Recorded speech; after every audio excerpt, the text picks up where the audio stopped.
नमस्कार, news point में आपका स्वागत है। मैं हूं राजीव और आज हमारे साथ जुड़े हुए हैं हमारे दो सहयोगी। भोपाल से जुड़े हुए हैं भारत शर्मा जो देशबंधु के रोविंग एडिटर हैं, और लखनऊ से जुड़े हुए हैं हमारे देशबंधु ऑनलाइन के एडिटर अमलेंदु उपाध्याय। तो आप दोनों का स्वागत है। जी धन्यवाद। तो दोस्तों, आप समझ गए होंगे कि भोपाल और लखनऊ आज क्यों चर्चा में है। दरअसल कानपुर मामले में वांछित 5 लाख रुपए का इनामी आरोपी विकास दुबे को आखिरकार मध्य प्रदेश के उज्जैन से गिरफ्तार कर लिया गया है।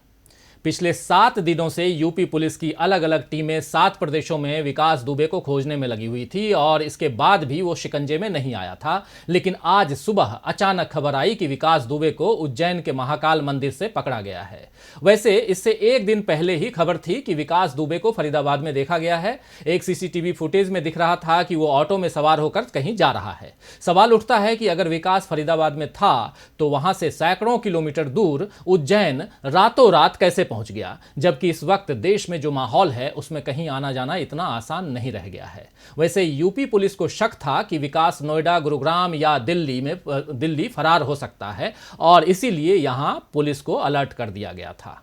पुलिस विकास के साथ साथ उसके साथियों की तलाश भी कर रही थी और पिछले 24 घंटे में विकास दुबे के 3 करीबियों को पुलिस ने ढेर कर दिया था। बुधवार को सुबह पुलिस ने विकास दुबे के साथी अमर दुबे को एनकाउंटर में मार गिराया, जबकि आज गुरुवार को सुबह विकास दुबे के 2 करीबियों रणवीर शुक्ला और प्रभात मिश्रा को पुलिस ने एनकाउंटर में ढेर कर दिया है।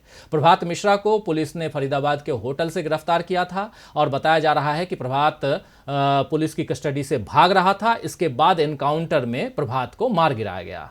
दरअसल एनकाउंटर वाली हर घटना के बाद इसी तरह के कारण सामने आते हैं कि आरोपी जो है वो पुलिस कस्टडी से भाग रहा था। इसीलिए सवाल उठता है कि पुलिस आखिर किस तरह की कस्टडी करती है कि आरोपी को भागने का मौका मिल जाता है, या फिर पुलिस ने सवालों और आलोचनाओं से बचने के लिए प्रभात का एनकाउंटर कर दिया, ये सवाल भी उठता है। बहरहाल विकास को उज्जैन के महाकाल से गिरफ्तार करने पर भी कई तरह के सवाल उठ रहे हैं। जैसे उज्जैन के कलेक्टर के मुताबिक विकास दुबे महाकाल का दर्शन करने मंदिर में जा रहा था। उसी समय सुरक्षा कर्मियों ने उसको पहचाना और कंट्रोल रूम को सूचना दी। इसके बाद विकास दुबे वहां पर चिल्ला चिल्लाकर कहने लगा कि मैं ही विकास दुबे हूं, कानपुर वाला। इसके बाद पुलिस की टीम ने उसको पकड़ा और कंट्रोल रूम में लेकर के गई। लेकिन जो आरोपी पिछले 6-7 दिनों से पुलिस को चकमा दे रहा था, वो खुद चिल्लाकर अपने बारे में क्यों कहने लगा, ये एक बड़ा सवाल है। क्या ये एनकाउंटर से बचने की उसकी रणनीति थी, ये भी एक सवाल है। और एक सवाल ये भी उठता है कि एक मोस्ट वांटेड अपराधी महाकाल जैसे भीड़ भाड़ वाले मंदिर परिसर को क्यों चुनेगा? क्या इसीलिए कि मंदिर के आसपास गोलीबारी नहीं होने की संभावना उसे नजर आई?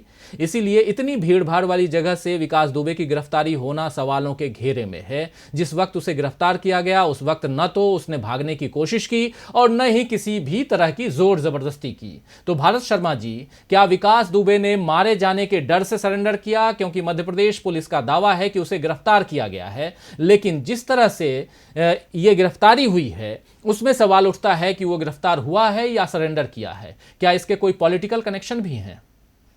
देखिए, निश्चित तौर पर इसके पॉलिटिकल कनेक्शन हैं, क्योंकि आज ही कांग्रेस ने अभी कुछ फोटो जारी किए हैं जिसमें वो जेपी नड्डा से लेके उमा भारती और तमाम सारे लोगों के साथ उसके फोटो हैं।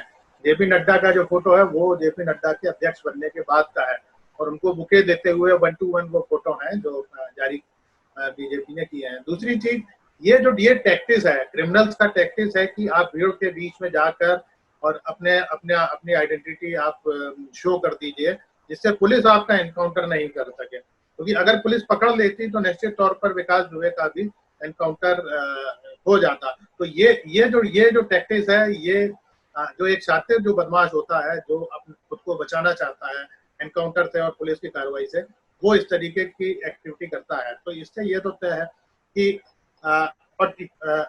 वो बचना चाहता था, इसलिए उसने खुद की आइडेंटिटी को उसने एक्सपोज कर दिया जिससे लोगों को ये पता पड़ जाए कि विकास दुबे गिरफ्तार हो गया है। इसमें आप ये चीज देखेंगे, ये महत्वपूर्ण चीज है कि उसकी गिरफ्तारी के काफी समय तक बाद तक पुलिस ने डिस्क्लोज नहीं किया कि हमने विकास दुबे को गिरफ्तार कर लिया है। दूसरी चीज इसमें यह है कि जो इसमें लगातार पूरे मध्य प्रदेश सरकार को घेरने की कोशिश हो रही है और बहुत सारे सवाल खड़े हो रहे हैं। जैसे रात के समय वहां पर एसपी और कलेक्टर दोनों रात में महाकाल के मंदिर में गए हैं वहां की व्यवस्थाएं देखने के लिए। एक तो बड़ा सवाल ये खड़ा हो रहा है।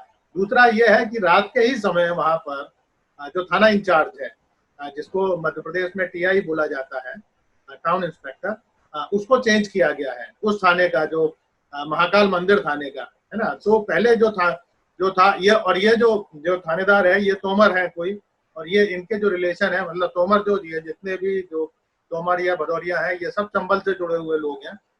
ये भी एक बड़ा महत्वपूर्ण मामला है कि ये, चूंकि भदौरिया जो है ये कानपुर देहात के इलाके में इसका पूरा जो एक्शन था, तो ये पूरी इनकी रिश्तेदारियां हैं चंबल में। तो ये जितने भी क्रिमिनल हैं जो लखनऊ और कानपुर और इस इलाके में है, उनके रिलेशनशिप कहीं ना कहीं चंबल में रहती है। और मध्य प्रदेश के गृह मंत्री नरोत्तम मिश्रा जो हैं वो ब्राह्मण भी हैं, और दूसरा वो चंबल इलाके के रहने वाले भी हैं।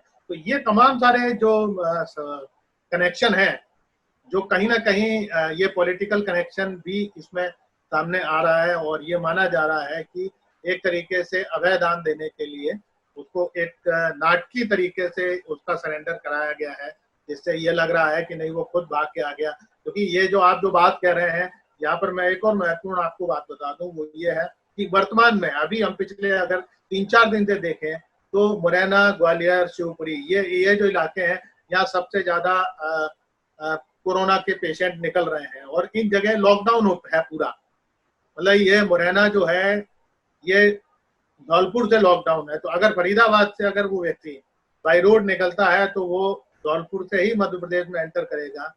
और जब वो पूरे इलाके जब आपने सील कर दिए हैं, तो कैसे वो वहां से बच के अंदर आ जाता है और वहां से वो रातों रात उज्जैन पहुंच जाता है दर्शन। और उसके बाद ये भी जो दावे कर रहे हैं कि उसने दर्शन नहीं किया है, ये गलत है।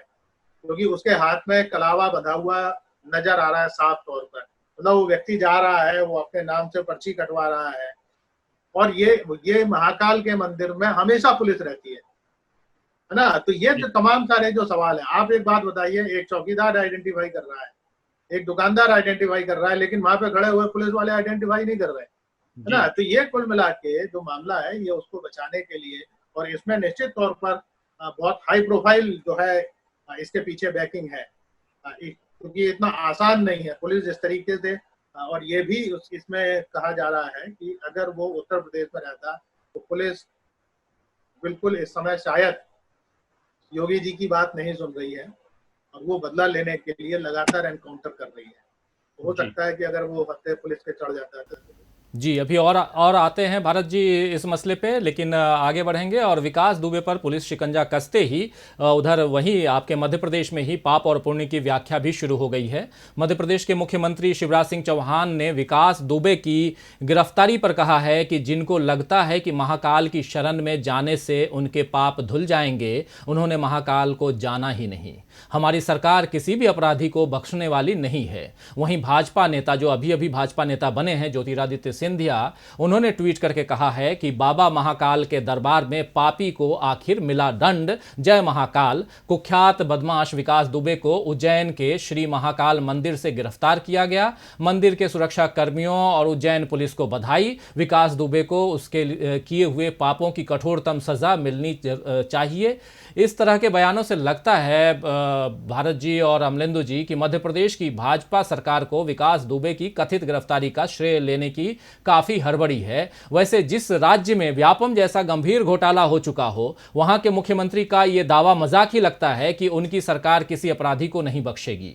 वैसे राष्ट्रीय अपराध ब्यूरो यानी कि एनसीआरबी के आंकड़े भी इस बात की पुष्टि करते हैं कि एमपी में न अपराध कम हो रहे हैं, न अपराधियों का हौसला जो है वो कम हो रहा है। क्योंकि इसी साल रिपोर्ट आई है कि बलात्कार जैसे गंभीर अपराध मध्य प्रदेश में सबसे ज्यादा हो रहे हैं। 2016, 2017 और 2018 तीनों साल मध्य प्रदेश में पूरे देश में सबसे अधिक रेप हुए। इसके बाद कम से कम शिवराज सिंह चौहान को इस तरह के दावे करने से बचना चाहिए, परहेज करना चाहिए। वैसे विकास दुबे की गिरफ्तारी पर मध्य प्रदेश पुलिस, उत्तर प्रदेश पुलिस और दोनों राज्यों की सरकार खुद की पीठ थपथपाने में लगी हुई है। लेकिन अमलेंदु जी, विकास दुबे की गिरफ्तारी की बात पर राजनीतिक दलों ने जो सवाल उठाए हैं उन्हें भी अनदेखा नहीं किया जा सकता है। यूपी के पूर्व मुख्यमंत्री और समाजवादी पार्टी अध्यक्ष अखिलेश यादव ने योगी आदित्यनाथ सरकार से पूछा है कि वो इस बात को स्पष्ट करें कि विकास दुबे की गिरफ्तारी हुई है या उसने खुद सरेंडर किया है। कांग्रेस ने भी योगी सरकार से सवाल पूछा है कि क्या विकास दुबे को सुरक्षित प्रदेश लाया जाएगा, और सवाल ये भी है कि विकास का यूं ही मध्य प्रदेश में पकड़ा जाना महज इत्तेफाक है या उपचुनाव से पहले कोई राजनीतिक स्टंट है। इसमें क्या छिपा हुआ है, क्या बोलेंगे अमलेंदु जी? देखिए, एक तो मैं पहले ये कहना चाहूंगा कि शिवराज सिंह जी जो बोल रहे हैं वो खुद वाहवाही लेना चाहते हैं तो ले लें, हमें कोई आपत्ति नहीं है, लेकिन कम से कम योगी जी के ऊपर आरोप ना लगाएं।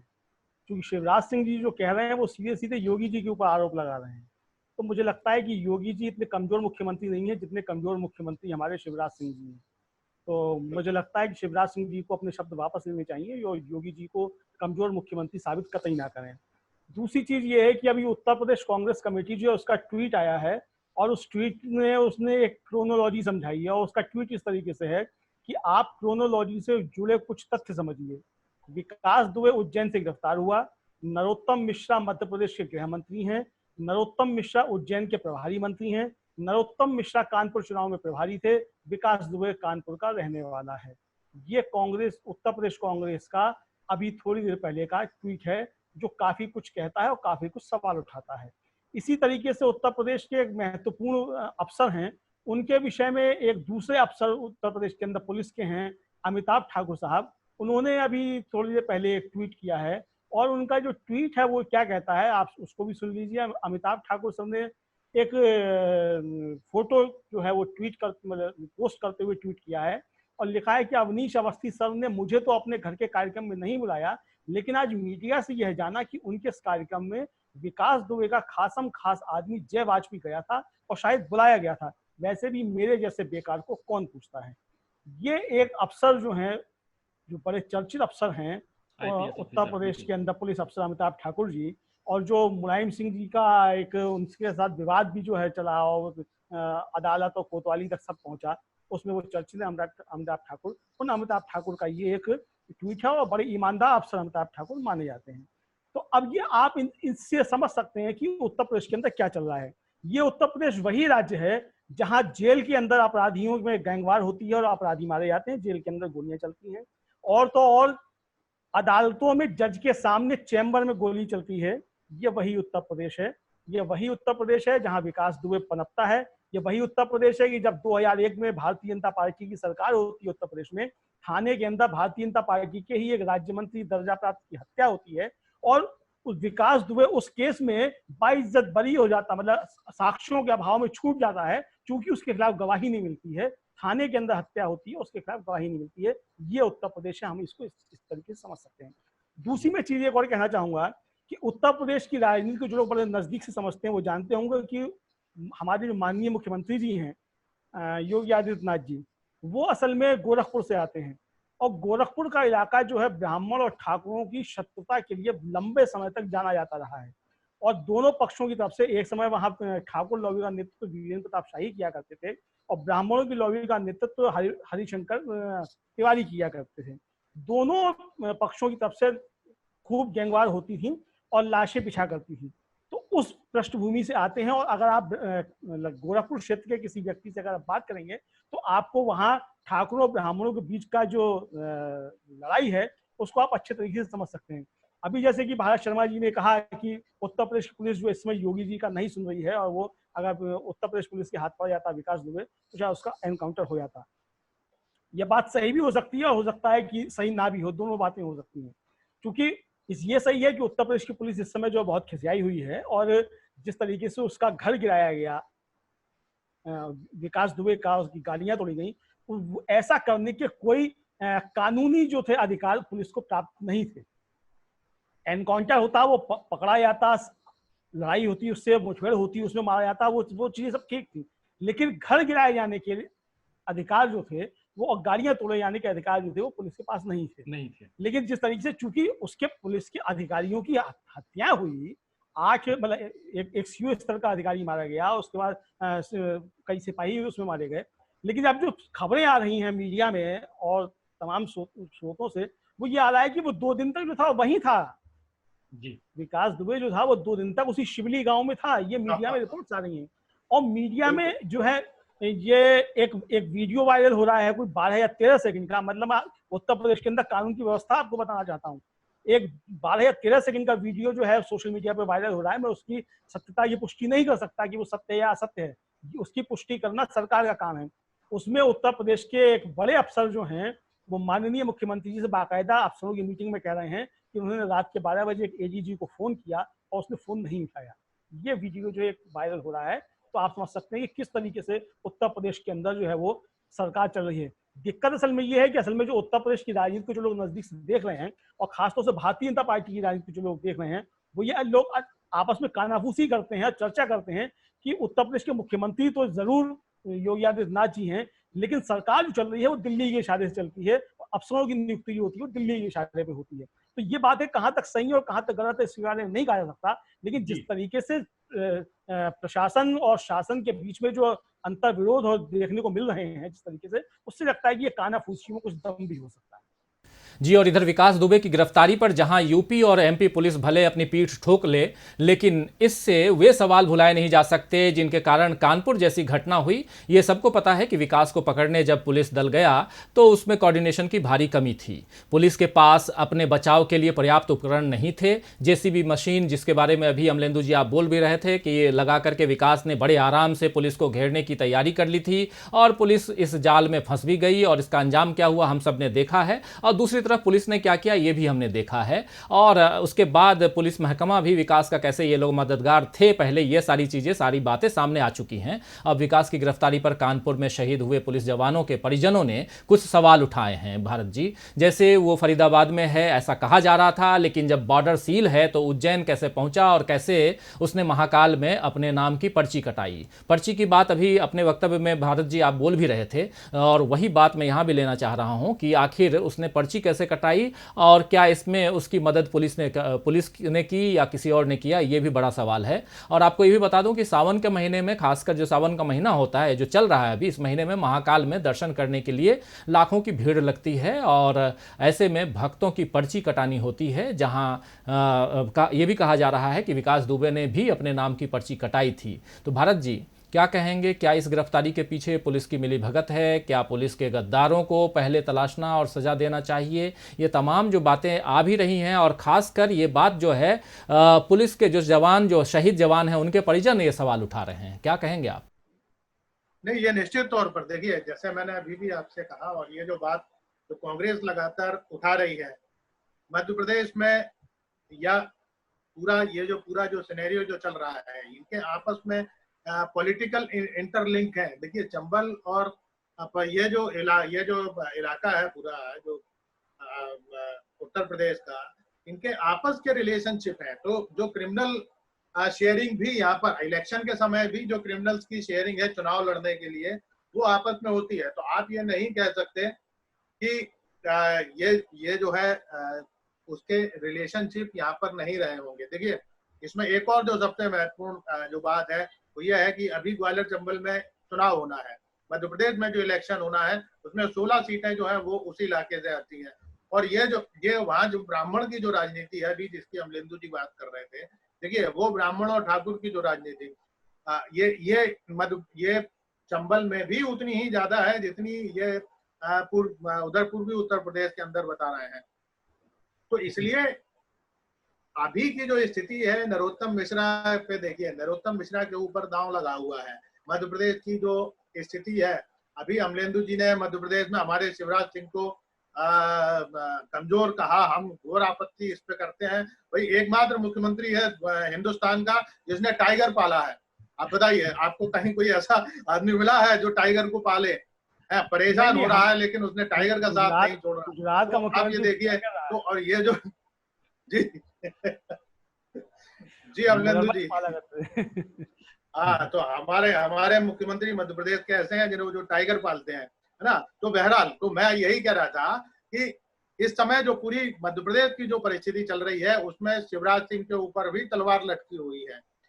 किसी भी दिन शिवराज सिंह जा सकते हैं, और अगर शिवराज सिंह जाते हैं तो नरोत्तम मिश्रा ऐसे व्यक्ति हैं जिनका नाम सबसे प्रमुख दावेदारों में से है, क्योंकि ये पूरे घटनाक्रम में भी, और मैं इस बात को भी मैं इस बात से भी पूरे तरीके से इत्तेफाक रखता हूं, या मेरी जो जानकारी जो है ये जो ये विधायकों को उठाने में जो भूमिका है, तो हो सकता है इनमें भी हमारे जो दुबे जी हैं उनकी कहीं ना कहीं भूमिका रही हो, या उनके साथियों की भूमिका रही हो, क्योंकि इनको घेरा गया है।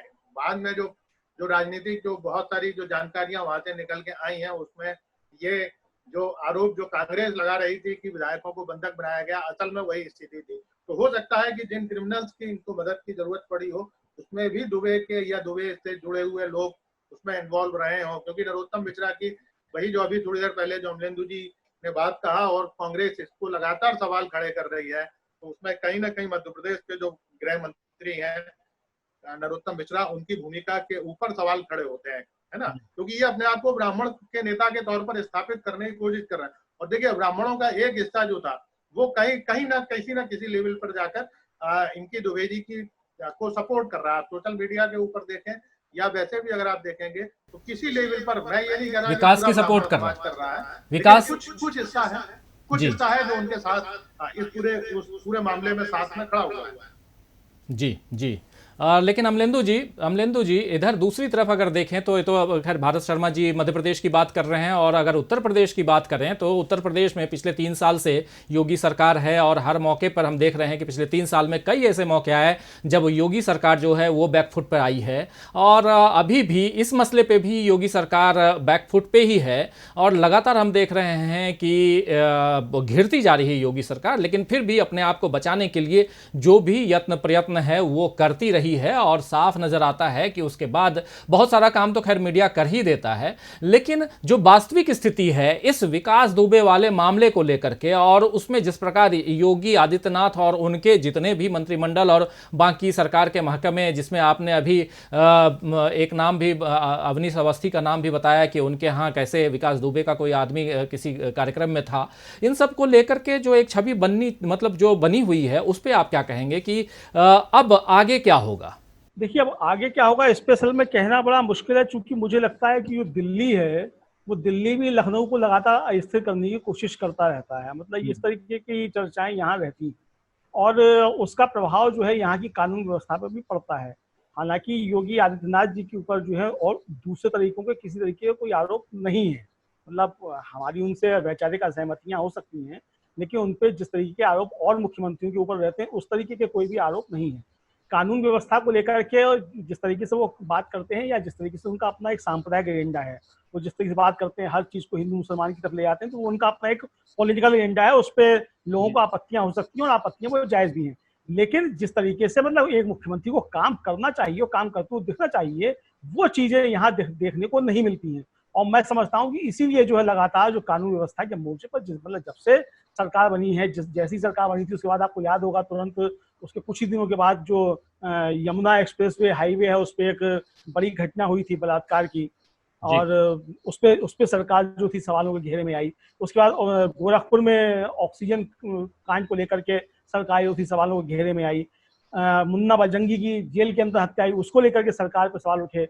एक अतीक अहमद का वीडियो वायरल, मतलब एक जो ऑडियो वायरल हुआ जिसमें वो रंगदारी मांग रहा है एक समाजवादी पार्टी के नेता से जेल के अंदर से, तो वो एक वायरल हुआ। तो ये सारी चीजें थी वो एक तरीके और उनके जिले में जो बच्चों के साथ हुआ, जो गोरखपुर में बच्चों की मतलब जो हॉस्पिटल में जो बच्चों की मौत हुई, वो मामला भी था। मतलब बहुत सारे मामले ऐसे हैं जो पिछले 3 साल में हुए हैं, और इस कारण तो बैकफुट पे आई ही है। हाँ, उससे बैकफुट पे आई है। और दूसरा ये कि असल में उत्तर प्रदेश के अंदर जो है वो अफसरों के अंदर भी कई लॉबियां चलती हैं, और उन लॉबीज की आपस की लड़ाई जो है उससे जो मुख्यमंत्री पार पा ले जाता है वो एक अच्छा प्रशासक साबित होता है। देखिए, मायावती जो थी वो एक मतलब कानून व्यवस्था के मामले में बेहतर जो थी, वो पिछले मतलब 25-30 सालों में बेहतर मुख्यमंत्री इसलिए साबित हुई कि वो जो थी इन सरकारी अफसरों की लॉबी से पार पा जाती थी, और सरकारी अफसर जो थे वो शंट रहते थे, बिल्कुल लाइन में खड़े रहते थे।